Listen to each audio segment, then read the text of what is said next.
Société, droit et liberté avec Frédéric Bérard à C'est jamais pareil. Le ministre de la Santé est déterminé à ce que l'Assemblée nationale adopte son projet de loi 15 pour la réforme du système de santé, quitte à utiliser le bâillon s'il le faut. Cette semaine, Christian Dubé a déclaré que c'est sûr qu'il aimerait mieux ne pas avoir besoin d'un bâillon, mais si c'est ce que ça prend à un moment donné, on le fera. Ce n'est pas la première fois qu'un gouvernement a recours au bâillon, mais disons que la Coalition Avenir Québec l'a utilisé à plusieurs reprises depuis qu'ils sont au pouvoir. On va parler du bâillon ce matin avec notre chroniqueur. Il est avocat, docteur en droit et politicologue, Frédéric Bérard. Bonjour. Bonjour Frédéric Tremblay. C'est vrai que c'est pas la première fois qu'on parle ensemble du bâillon, mais c'est bon d'avoir un rappel, de bien comprendre qu'est-ce qui plane. Qu'est-ce que c'est qu'un bâillon?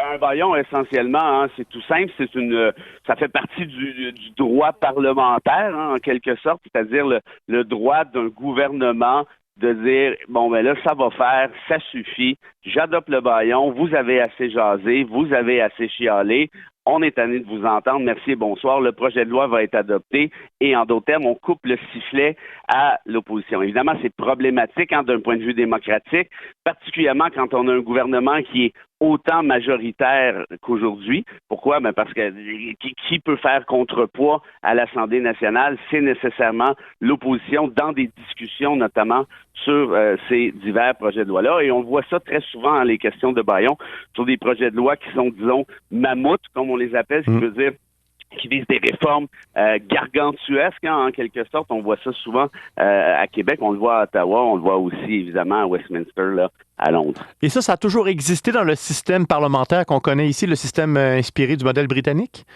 Oui, absolument. Comme je vous expliquais, ça fait partie du droit parlementaire, comme on dit, de manière très, très, très large. Une espèce de prérogative, si on peut dire, du gouvernement de tirer la plug, là, passe-moi l'expression en bon français. Pourquoi? Ben parce que à certains égards, on peut comprendre peut-être l'utilisation de ce même bâillon dans l'optique où parfois les oppositions vont faire exprès de faire traîner en longueur l'adoption d'un projet de loi parce qu'ils sont évidemment en défaveur. Ils savent très bien que comme le gouvernement est majoritaire, quand je dis majoritaire, c'est que mathématiquement, le gouvernement a plus de députés au total que l'ensemble des oppositions ensemble. Donc, ils savent que le gouvernement va faire adopter ce projet de loi-là, mais ils veulent étirer le processus au maximum, retarder l'adoption. Et le gouvernement peut dire, bon, comme je m'expliquais, ben ça suffit, donc on tire la plug en question. Et ceci est dommage pour la démocratie, bien évidemment. Puis, cela dit, parfois, on peut peut-être un peu comprendre quand il y a de la mauvaise foi de la part des oppositions. Ça me fait un peu penser à lorsque quelqu'un joue à un jeu vidéo qu'il connaît très, très bien, un jeu de sport, comme par exemple ceux qui jouent à NHL et qui savent comment ça fonctionne pour faire une feinte qui fonctionne toujours, ou encore un jeu de combat, qu'il y a un combo qui est très payant. On a l'impression que la CAQ aime beaucoup le bâillon. C'est le moment de peut-être faire un rappel des récentes nouvelles, les fois où la Coalition Avenir Québec a eu recours au bâillon depuis les dernières années. Ben, c'est sûr, il y a eu quelques utilisations. En 2020, la CAQ venait tout juste de s'installer. Au début 2020, avant la pandémie, elle avait déjà eu recours à 4 bâillons, notamment sur la réforme en éducation en rapport au projet de loi 40 là, sur les centres scolaires. Moi, la pire utilisation possible du bâillon de l'histoire du Québec, c'est celle qui a été faite dans le cadre de l'adoption de la loi 21. Évidemment, on peut être pour la loi 21, on peut être contre. Moi, je suis contre, mais ça n'a pas d'importance. Pourquoi je dis que c'est la pire? C'est que ça a été fait, ça, pratiquement en pleine nuit, en quelque sorte. Ben, pas en quelque sorte, en fait, c'était en pleine nuit. On a coupé les vives à l'opposition. On a dit ça suffit. Pourquoi je dis que c'est si grave? C'est que la loi 21, qui est une loi ordinaire, Frédéric, donc une simple loi, une petite loi, entre guillemets, est venue amender la Charte québécoise des droits et libertés de la personne. Donc, est venue amender la loi qui est supérieure à elle-même dans la hiérarchie des normes constitutionnelles. Ça, c'est du jamais vu dans l'histoire du Québec et ça s'est fait, évidemment, avec le bâillon en question. Donc, de toute évidence, c'est problématique. Et j'apprécie beaucoup la référence sportive à laquelle tu viens de nous rapporter parce que tu te rappelleras peut-être que François Legault avait aussi fait une référence sportive en rapport au bâillon, et je m'explique. Hein, la CAQ, c'est pas le premier parti au Québec à utiliser ce même bâillon. On dit que on a compté que le gouvernement de Lucien Bouchard l'avait utilisé à 53 reprises. Ça donne une idée, puis ça ne surprend peut-être pas compte tenu du caractère de Bouchard. Or, la réalité, c'est qu'après s'être fait achaler en chambre par le PQ et le PLQ, qui l'a utilisé aussi à plusieurs reprises, François Legault a dit tout simplement ceci, Frédéric, il dit, là, le PQ et le PLQ, là, qui arrêtent de nous achaler, là, parce que le PQ, en termes d'utilisation du bâillon, c'est Sidney Crosby. Le PLQ, c'est Alexandre Ovechkin. Puis la CAQ, c'est à peine Dave Morissette. C'est ce qu'il a dit? Je me rappelais pas du tout de ça. Okay.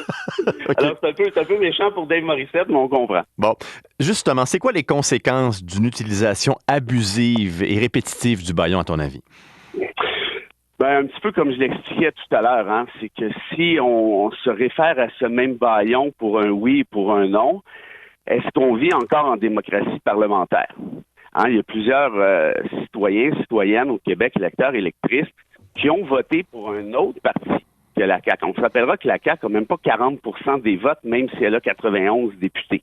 Donc, en d'autres termes, si toi, X, Y, vote pour le PQ, le PLQ, Québec solidaire, le Parti conservateur, on souhaite qu'il y ait, par définition, une opposition au gouvernement. On souhaite qu'il y ait une discussion intelligente, pas nécessairement opposition pour le fun d'en avoir une, mais une opposition dans l'optique où on veut qu'il y ait des discussions intelligentes, constructives sur l'adoption des projets de loi X, Y, Z. Quand on parle de réforme en matière de la santé, là, comme le disait le ministre Dubé, c'est pas rien cette affaire-là. Là. On parle de référer au privé. Là. Ça se fait pas en 10 minutes, ça se fait pas en claquant des doigts. C'est un choix de société qui doit se faire. Et pour qu'un choix de société se fasse, toutes les voix doivent être entendues, particulièrement celles de 60% des électeurs du Québec. Donc, si on réfère à ce même bâillon-là, tu l'auras compris, on vient couper court, en quelque sorte, à tout cette espèce de processus qui est celui de la démocratie parlementaire, puis on peut se questionner à savoir est-ce qu'on vit encore dans une démocratie représentative dans l'optique on va voter, mais même à ce niveau-là, est-ce qu'il y a une représentation formelle si on sait que le gouvernement qui est majoritaire pourra tout faire en claquant des doigts et en évitant les discussions donc afférentes à l'adoption à des réformes comme celle-là. Frédéric, tu l'as bien expliqué, donc c'est un outil qui existe. Ce n'est pas tricher, c'est vraiment donc c'est possible d'y avoir recours. Mais est-ce que le Québec pourrait peut-être revoir ou modifier carrément ses pratiques parlementaires pour mieux encadrer la mesure du bâillon? Absolument. Ça, il n'y a absolument rien qui l'empêche. Comme je l'expliquais tout à l'heure, c'est le bâillon est en quelque sorte la prérogative du gouvernement. Ça fait partie du droit parlementaire de façon très, très large. Et comme il s'agit de pratiques parlementaires, dans ce cas-ci, qui émanent de Westminster, qui émanent de tout ce qui nous vient du droit britannique, en quelque sorte, l'Assemblée nationale pourrait adopter une loi, idéalement sans bâillon, pour tout simplement dire, voici, il ne peut plus y avoir de recours au bâillon ou il pourrait y avoir recours au bâillon très exceptionnellement dans les cas précis suivants et ainsi de suite. Donc, rien n'empêcherait une balise totale ou partielle de cette même pratique. Mais on voit difficilement un gouvernement qui se priverait de cet outil-là. Je vais référer à l'analogie suivante. Tous les partis qui nous promettent l'adoption du mode de scrutin proportionnel, là, méfiez-vous de ça. René Lévesque l'avait fait, Mario Dumont, l'ancêtre de la CAQ, l'avait fait, Justin Trudeau l'a fait, la CAQ l'a fait, puis on a bien vu qu'est-ce que ça a donné.